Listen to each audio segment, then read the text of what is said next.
Welcome, welcome, welcome. So while everyone sits down, I'm Gwen Young. I'm the CEO of Women Business Collaborative. And today we just finished 30 minutes ago our Action for Impact Summit. We had about 100 speakers. We had CEOs from all industries. And I want to thank everybody who spoke at the summit. I want to thank our partners, our board members, those of you in the room. But I think we need to give a special thanks to our founder and chair of the board, who 4 years ago brought the Women Business Collaborative to life. Thank you, Edie Frazier. So as I mentioned, today we released the 2024 version of the Women CEOs in America report. And in that report, we look at CEOs and leaders across Fortune 1000, the S&P, the Russell 3000, private companies over $1 billion, entrepreneurs. We look at where women are leading across major industries. And we want to talk to you today about what women's leadership looks like at the uppermost levels. And what better person to have this conversation with than Emily Wilkins, who is the president of the National Press Club and a CNBC correspondent. Emily, come up to the stage. Well, thank you, Gwen. Thank you for that lovely introduction, and welcome everyone to the National Press Club. Always love it when WBC comes here. It's so much fun. So Gwen, you released this report about women's business leaders. I want to start with one of the top lines of the report. It talked a little bit about the CEOs, and it found that after years of women hitting new heights in the boardrooms and more companies having women leaders, this last year was a little bit stagnant. Yes. Talk to me about what you found and why you think that that trend is now here. So that's a great question. Let's start with the overall stat. Across everything I just said, women are at about 8.7%. And what we're seeing is it was stagnant. We stayed exactly where we were in the Fortune 500 and the Fortune 1000, but where we saw an increase of about 30% is in private companies over $1 billion. And where we saw a real increase is in women entrepreneurs, so women-owned businesses. And so what we're trying to figure out is, we're making progress. Is this a blip in the radar? And we think we're still making progress. We think we're going to take a beat, and I heard that. I think we're going to take a beat, and we're going to see that women are coming into their own in entrepreneurship and in private companies. And we're going to celebrate that progress, and we're continue to work with our partners who launched this report with us, which is Committee of 200, Ascend and Catalyst. And we spoke about this today. We said, the big thing is we need to be intentional at the board level. We need to be intentional at the CEO level. And we need to look at leadership succession and planning. But we are positive. Like if you listen to us today with these 100 speakers, we talked about every innovation, every best practice, and what all the big companies are doing. We've got some of those companies in the room today, like Wilmington Trust, Wells Fargo, IBM. These are companies that are remaining committed to trying to get diverse leadership at the board level, at the CEO, and at the C-suite level. So it sounds like even though the numbers might not reflect it for this year, a lot of the anecdotes and the conversations that you've had with your partners are showing that there is a willingness, and that continues to try to get more women and get more diversity, most importantly, in these boardrooms and in these leadership positions. You also mentioned that entrepreneurs, female entrepreneurs, that you're seeing an absolute increase of those. Talk to me a little bit about why you think that is. Are there certain conditions out there that are really fostering that, and can they be further fostered? That's a great question, because I think one of the reasons that is, and I was talking about this with one of our board members, Sharon Reynolds, earlier in the year, women are leaving corporate America for a variety of reasons, and they're starting their own business because they know how to do it, right? They quite frankly know how to do it. And so there is an excitement and there is an energy, and that's where we're seeing that happen. And their revenues are 252% growth rate in the revenues, and they're above the revenues of male-owned businesses. So I think that's exciting. What we're still facing, though, and 2 weeks ago, we held a capital summit, because women still receive less than 2% of all capital. Debt capital, equity, angel, all capital.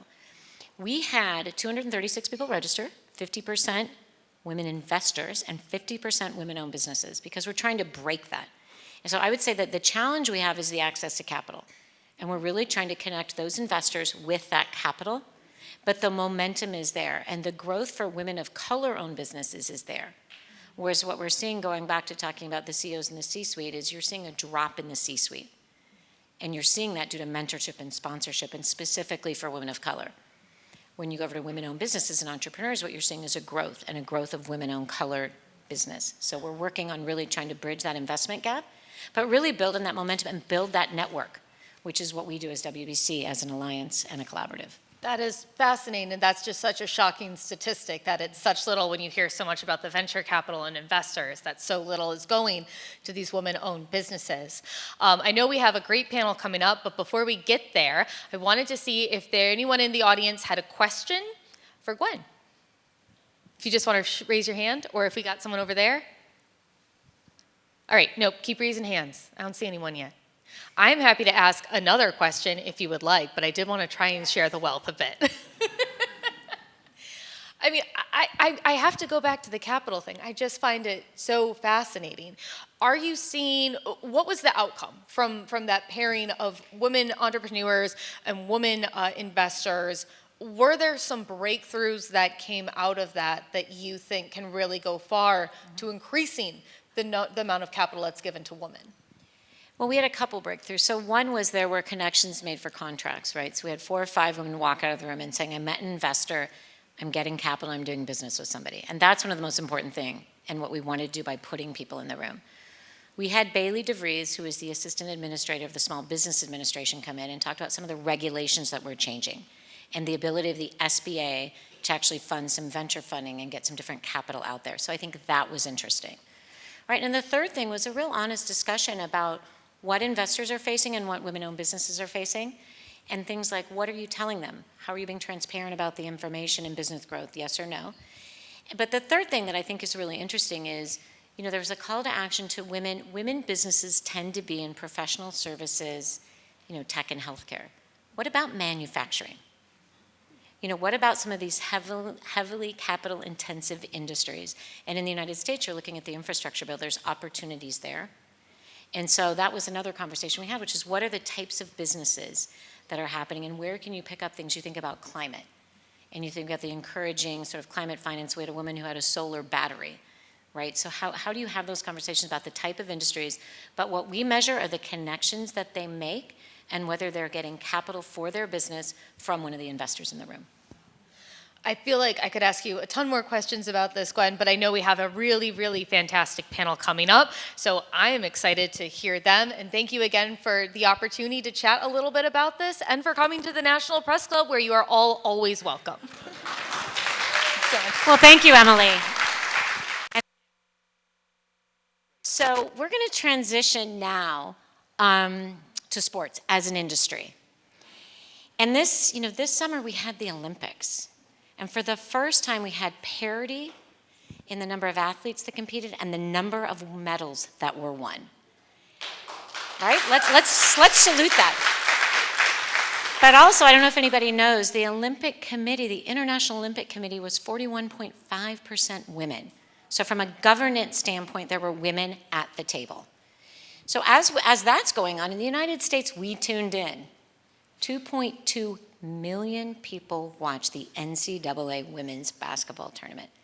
That is a 121% increase from last year, and we know the revenue is going up from ticket sales. So that's what we want to talk about sports today. We've got leaders in the industry of sports with us here today. But I want to call up a person, so I'm going to call her the coach. What better person to coach this panel through this discussion than Lesley Visser? So Lesley is the first woman inducted in the Pro Football Hall of Fame. I know you wanted me to say something different, but I'm going to say that. She's an Emmy Award-winning sports journalist. So as Lesley comes up here, I want to introduce our panelists today. So we have Chryssa Zizos of Live Wire Sports and Entertainment. So Chryssa, welcome. We have Kate Greenberg, who's the VP of the UFC Defenders. And then we have Briana Scurry, who is an Olympic gold-winning medalist. So please come up here. Let's do this.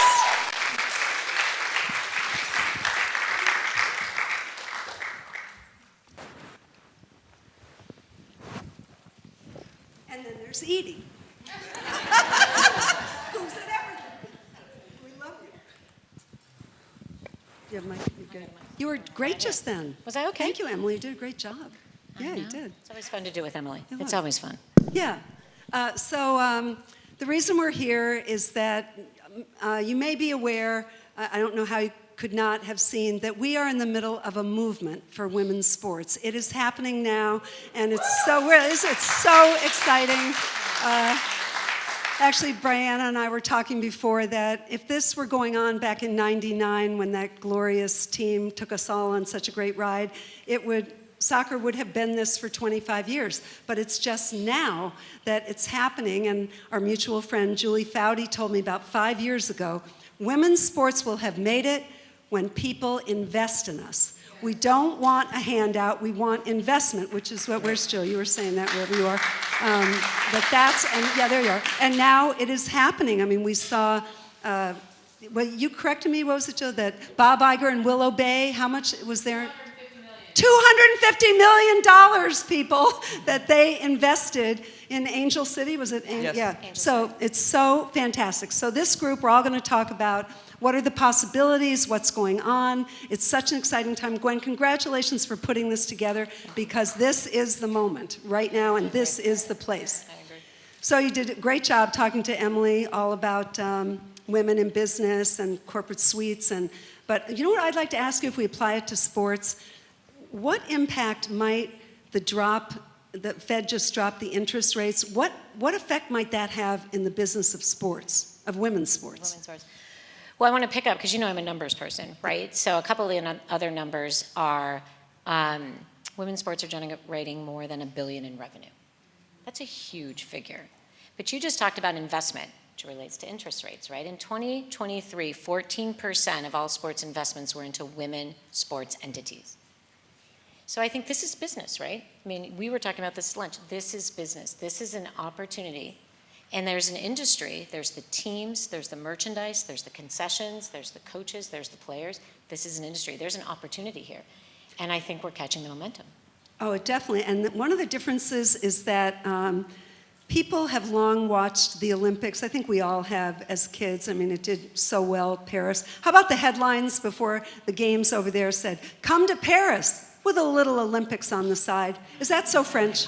I mean, that is so French. But it used to be we watched that for the event. Now what we're seeing in women's sports is that people are buying season tickets. Like, Brian, where did you play right after?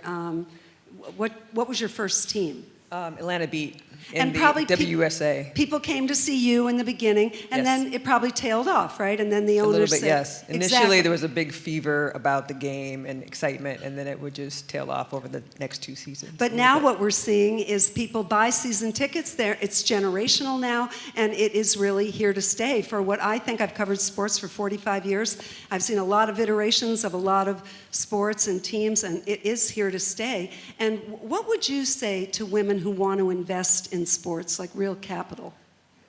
I say do it. So, I mean, I say do it, right? I mean, look, 18% of the women who are the president or CEO of an NBA team are women. But the second thing I'm going to say is, what would you say, Chryssa? I'd say be serious about it, and not just put your money into the specific club or franchise, but think about what you can do beyond that club. So for example, the Washington Spirit right here in Washington is now just brought in Magic Johnson as a major investor and partner to the team. What's so wonderful about that is there are going to be seeding opportunities for these players who have these brilliant, innovative, entrepreneurial ideas, and building management teams around them and giving them the infrastructure to do that.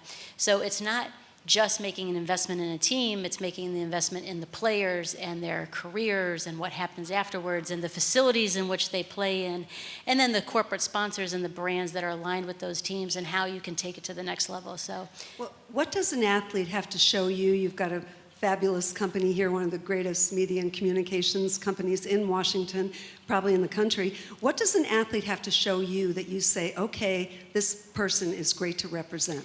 well, there's a couple in this room right now that we work with. Our athletes have to be hard workers first and foremost. I mean, they have to be willing to grind it out and do good work and really understand who's investing in them, and not just show up for a speaking opportunity or not just show up to be part of a brand campaign, but really show up to understand what are the messages that need to be communicated and how can they be a good partner to that corporation. How can they fulfill on both ends of that engagement and not just show up for a one-off event. And Might the next step of that being to teach or to coach an athlete how she can become an investor? eventually, that's certainly always what they're What would aiming that take? for. A lot of money. Well, the contracts are much be better than honest, when right? Briana Let's be played, but let's say, in what way would they court investment? Making really innovative deals with their partners, saying, instead of me charging you a $25,000 or $50,000 speaking engagement, how can I reinvest that money into your business, and how can I have a seat at the table that's going to actually influence change? We're seeing some of that. I personally don't like to do that so much because I like my players and my athletes to actually take a paycheck home, and I don't like that carrot at the end of the stick all the time. Right. So I don't typically do those kinds of deals, but maybe as I start to trust our partners a little bit more, and maybe I'll consider that more in the future. Briana, take us on the journey from 1999. Was that the greatest ride in sports? All of America was with you. And did you think, my gosh, we have such a great liftoff that this is going to be cemented into the DNA of America? Absolutely. 1999 was obviously a watershed moment, not only for soccer, but for women's soccer and for women's sports in this country. You know, we were the hot ticket for that summer in '99, and not only were we on the precipice of doing incredibly well in that tournament, but we drew the crowds. You know, our first game had 78,000, and we sold that. We sold that Women's World Cup for 2 years before we even played in it. And so, talk about being invested in something. I mean, the entire team for 2 years went around the country, you know, introducing ourselves to the different clubs and communities that we were going to play in, and encouraging people to take a chance on us. And so we felt like we really did a great job in getting people to believe in us, and then of course we had to deliver on the product, and so we were able to do that in rather dramatic fashion, I might add. It didn't have to be as dramatic as it was, but I guess, you know, that's just how we roll with women's soccer. So it was really a great starting point. We became, you know, the girls next door, you know, went from relative obscurity to being known all over the country, and zigzagging across the country, and talking about our game, and really growing and changing the way people saw women in sport. I mean, it was not just a charity thing anymore. It wasn't just, oh, girls kicking a ball around. It was really showing how we could be powerful, we could be strong, we could be smart, and also the soccer was really good as well. And so as we did that, we built our own league after that, the WUSA, in 2001, and unfortunately it only lasted 2.5 seasons, but at least we had a starting point for how we could do this, and that league, I feel, really helped pave the way for the current league now, decades later, that exists in the NWSL. Okay, you brought it up in dramatic fashion. Yes. So for those of you, some of you are maybe even too young, but this girl saved our team, and I remember, yes, she did. Yes, she did.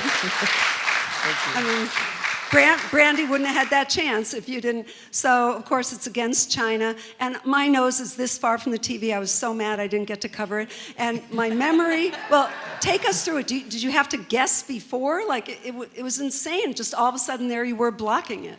Well, let me take you on a Please, on a please. ride. Woo! Let me tell you how this works.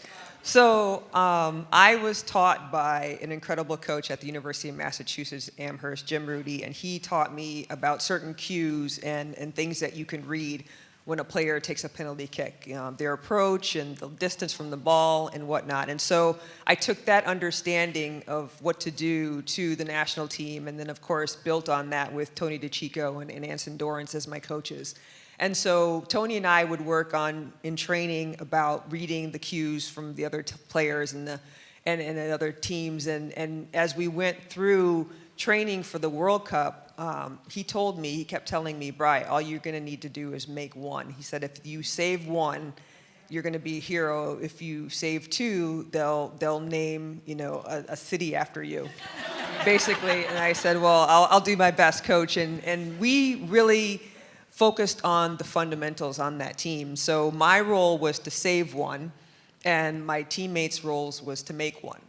And it really did come down to something that simple, was just to focus and concentrate on the one I could get. And that particular player, that particular Chinese player, for some reason I had a feeling about her. And so when I would normally take kicks, I wouldn't watch my teammates kick. I would just focus on what I needed to do when I got into the goal. And normally I wouldn't look at that player approaching from the midline. And for whatever reason, something told me to look at number 13 when she came up. And I knew before I got in the goal that I was the one I was going to save.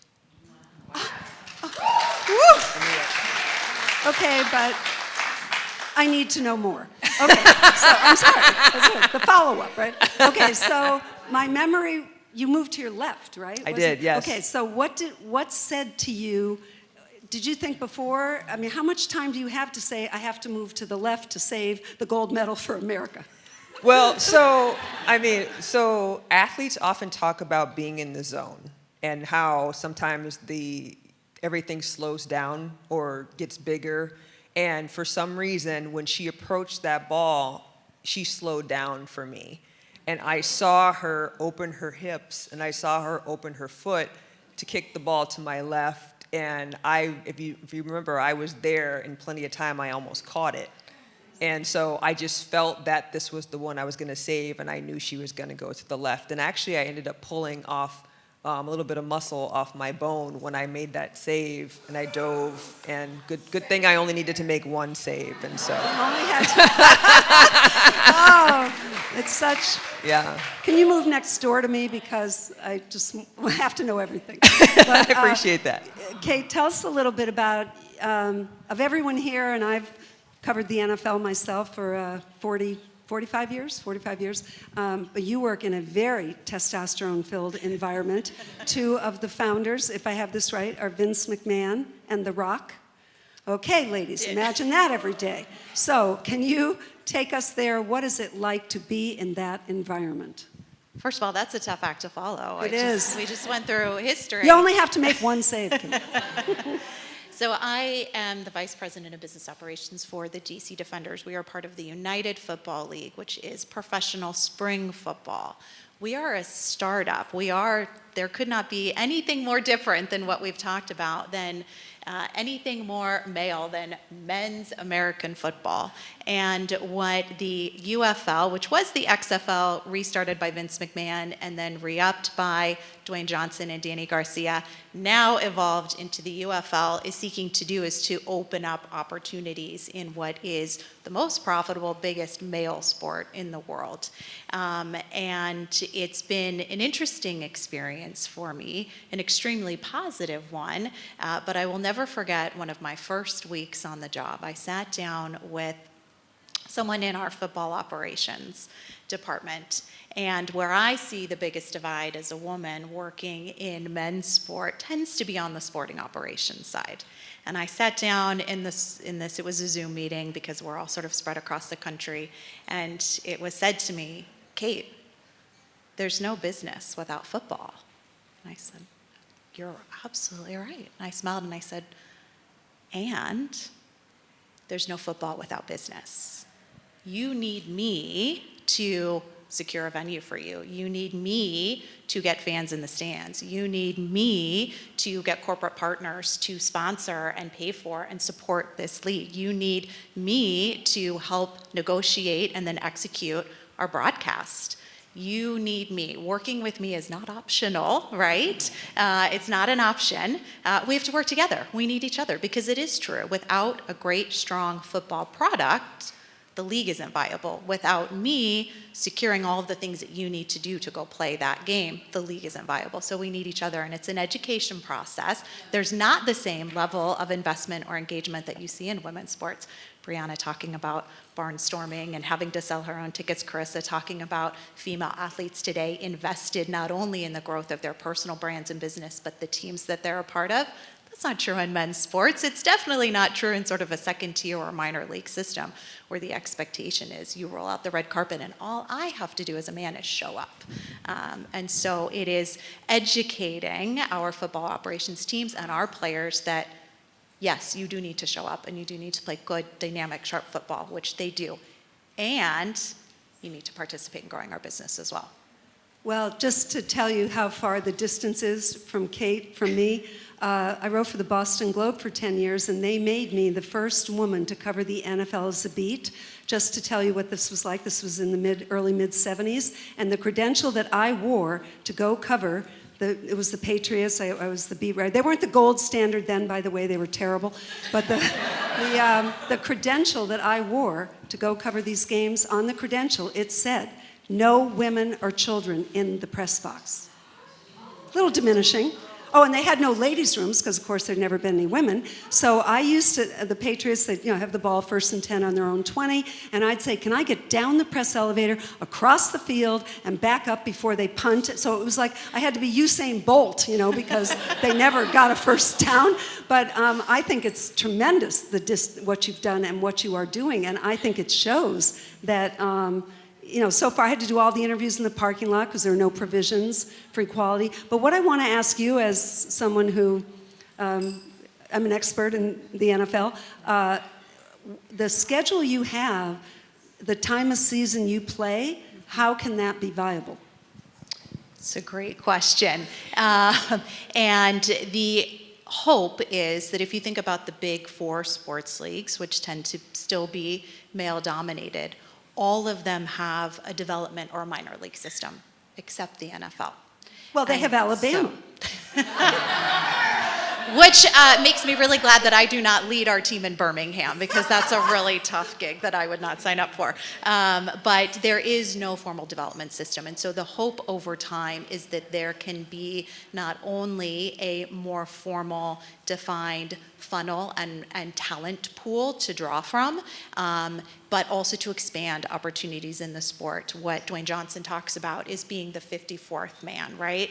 On a roster, there are 53 uniformed players on an active NFL roster. And it's brutal to be number 54, that player who was on the training roster at training camp and then gets cut from that final team. And right now, there's nowhere for those athletes to go to continue training, continue playing, continue to get experience, rehab injuries, right? So there's no formal system to send players up or down. Player gets injured, there's no place like a minor league baseball to go down, rehab an injury, get some more experience. There's no player who comes out of college, doesn't make a roster, but still has some potential to grow, no opportunity to do that. So the idea is that over time, the hope is to expand the UFL so that there will be more teams, a longer season, a bigger talent pool. And so that's the hope, is to turn it into a more formal development system or pool for And it works. The NBA NFL. has the G League. That's right. Obviously, there's minor league baseball.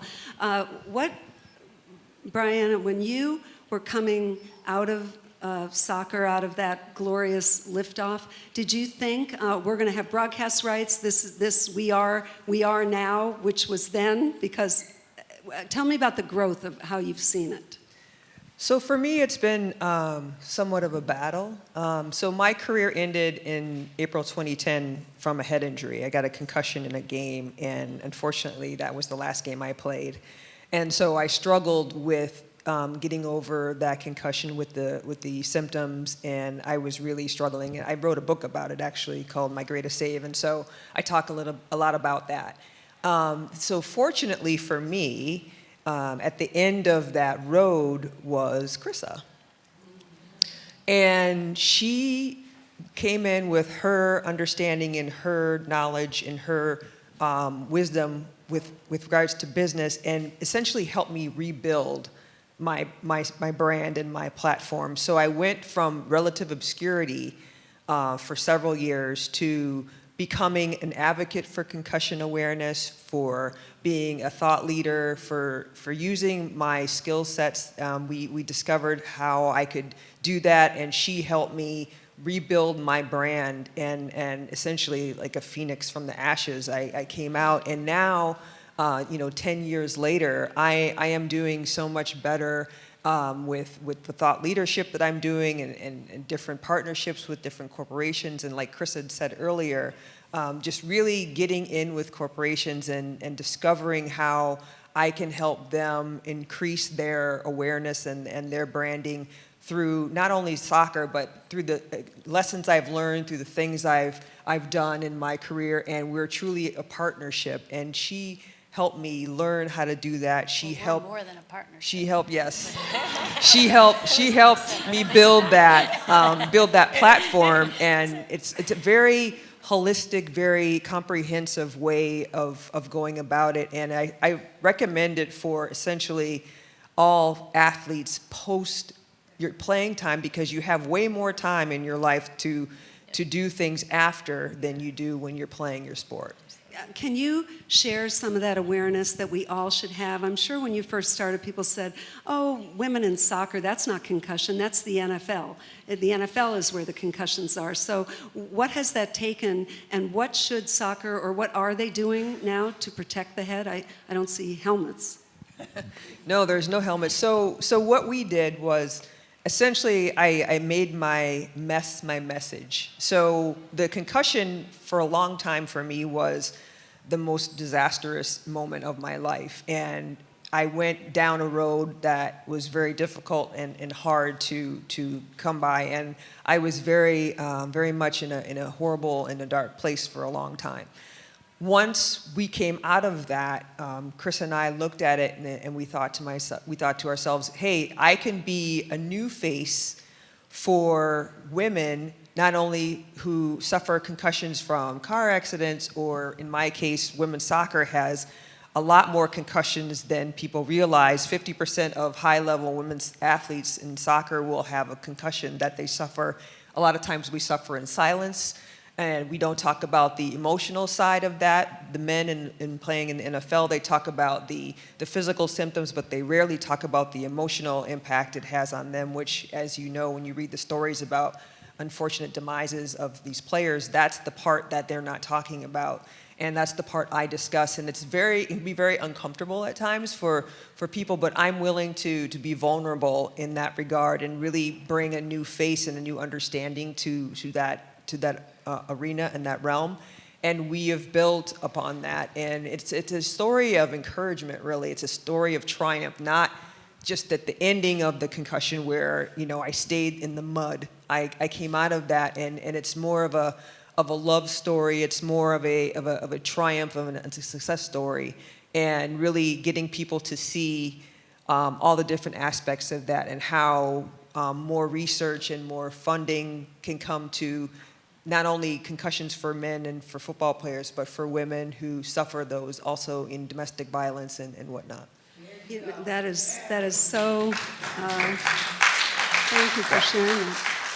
Do you think part of it, I had the privilege in my career, I rode John Madden's bus with him for 5 years, and John used to say, and I imagine this is true with soccer, he used to say, if you've played one down in the NFL, your body will never be the same, because that means you've been doing that since you were 10 years old, and we see the cumulative effect of it. But thank you so much for sharing that. Absolutely. And do you have a final thought on investment in women's sports?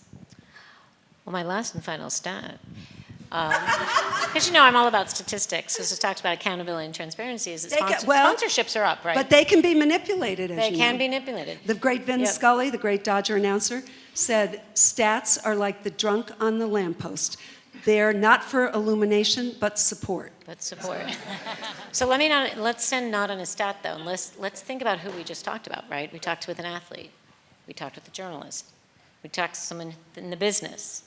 We talked to sports and entertainment investor, which we didn't even get to that piece of it.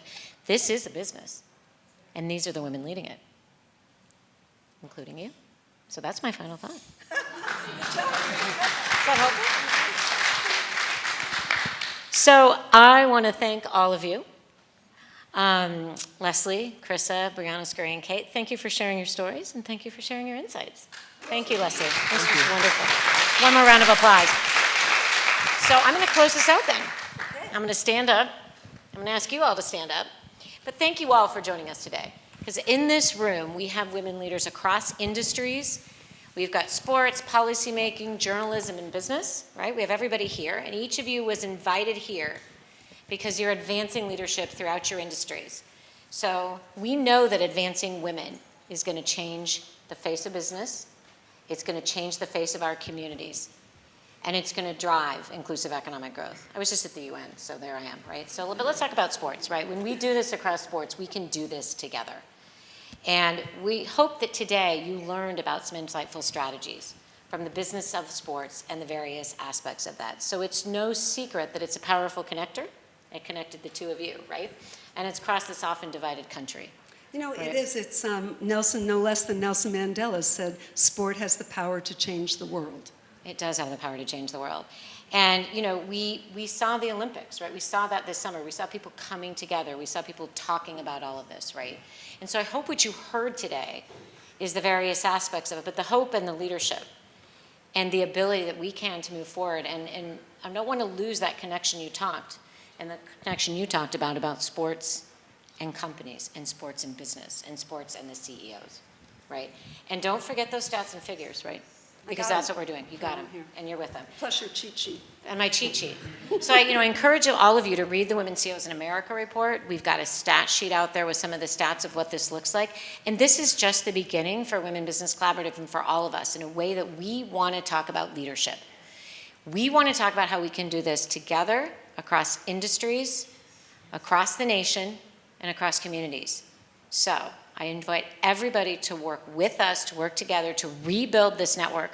We had a comment today on our Action for Impact Summit where somebody says change doesn't happen by osmosis. So we've got to be there to do that. Our hashtag is Faster Together. So we have the team, we have the sponsors, we have the partners. We have 86 sponsors in WBC. 86, partner organizations. We have 65 sponsors. Some of them are in the room. Right? We have a board of 18. You'll see some of our board members in the room. We've got all of you, and we've got everyone across the industry. So I'm going to try a sports pun here. Okay. We have the team. We can do it. Let's play ball, everyone. And I invite you to. Thank you all. And I invite you to have drinks and connect.